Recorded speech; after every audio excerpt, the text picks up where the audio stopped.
So Little Richard videos have been resurfacing, and another one he said was deal with the devil. When he had gotten saved, he made that remark. What do I think about that? It goes back to what I said. I've been I was a part of a church group. There's a thing called Alpha, and um, talking about music and things. People are so quick to never go after the big monster that's there. They pick on the artists and the people, but what about the ones that are behind it? When you see the Disney logo or the Capitol Records or Warner Brothers, they have all these, but no one ever goes after conglomerate. No one ever says, hey, we got to hold them accountable. We got to hold them accountable. The artists are being forced to push out said projects, but we got to hold them accountable.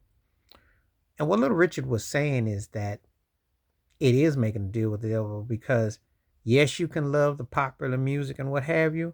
However, how it infiltrates and gets you to talk and how it gets you to react is that it's done to get your mind to offset of real issues. Car wreck, train wreck, everything gets you sidetracked. You don't see the totality. You just see the damage and you're like seduced by it. And it's like, oh, you're just, you're it's like a magnetic force. It becomes your kryptonite. But there's bigger fish going on. There's bigger stories, but that's how they get you. They get you to kind of get numb by that element and aspect, pop culture.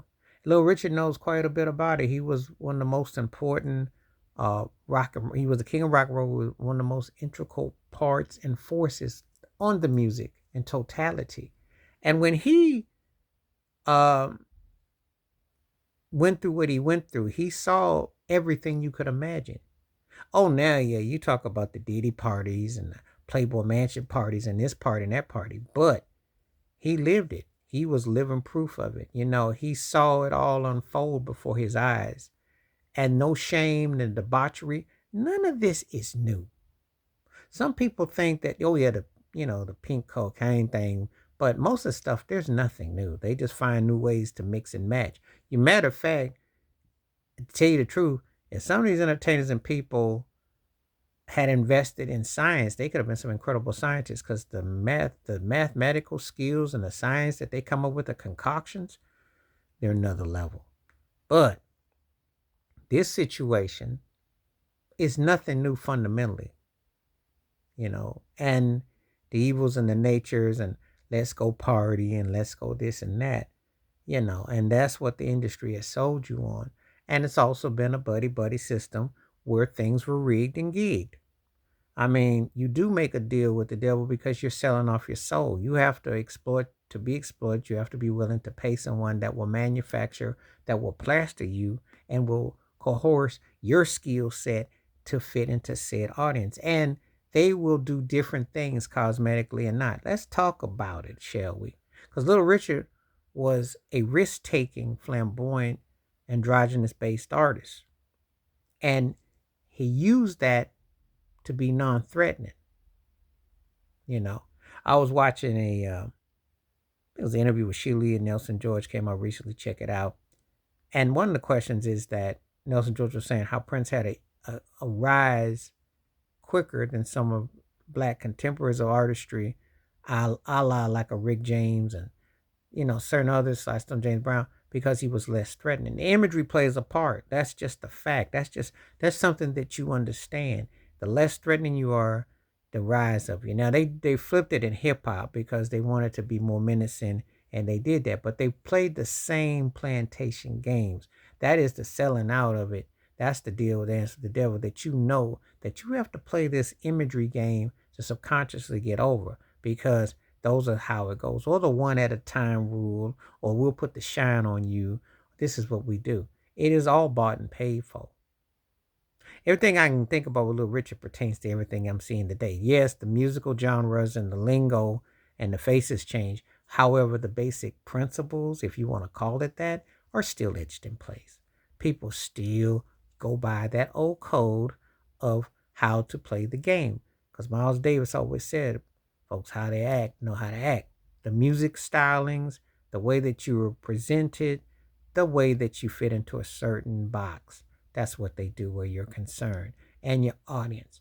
it is really as divisive as that. It is really, and where it comes down is because you'll do anything for the dollar. They got Sabrina Carpenter rolling on carpets and they say, oh, look how cuddly and little she is. Look at that. Look at what the exploitation is of that. Are you a music artist? Or are you applying for OnlyFans? I mean, I just want to know because that's what it boils down to. They have to lie to stay alive, to multiply in the industry that wants things to be, as they'll say one thing, but then they're promoting money and this other thing. And they keep wanting them to be a certain way and less threatening. They will put certain people in positions because it's like it's handheld and dictated that way. So they all do. If they are signing any kind of deal with these companies, or they have to be part of the machine. That's how they own you. They treat it like a soft drink, but ain't nothing soft about how they shake you up, And once they own you, you see artists usually on the other side, disgruntled, frustrated, and they've been through the ringer back and forth. There is no happy medium. This is what they do. You get sensationalized, but you get criticized. And then the ride up and the ride down is all one in between. People see it all the time. Remember Little Richard, for as big as he was and everything he did, he never won no awards. They didn't tell Rock and Roll Hall of Fame. They did not give him awards. They used him. They used his likeness to sell white artists like Pat Boone to Elvis and others who covered his songs. And the Beatles came and other people ran off of what he did. Bowie did too. A lot. That's how it works. That's where you dance with it. That's what you get down with it. So when he said that, you think about the totality, about the racism, all the isms, exploitations, all that. And you understand how wise he was and how it still continues to play in this very day and time. Please hit like, subscribe, work on thoughts, comments, and I do respond. Thank you. Wash your hands. Keep your mind clear. Watch out for another shit. Or if you like, hit that membership. Stay safe, stay blessed, stay real, stay true. I'm out one time. Peace.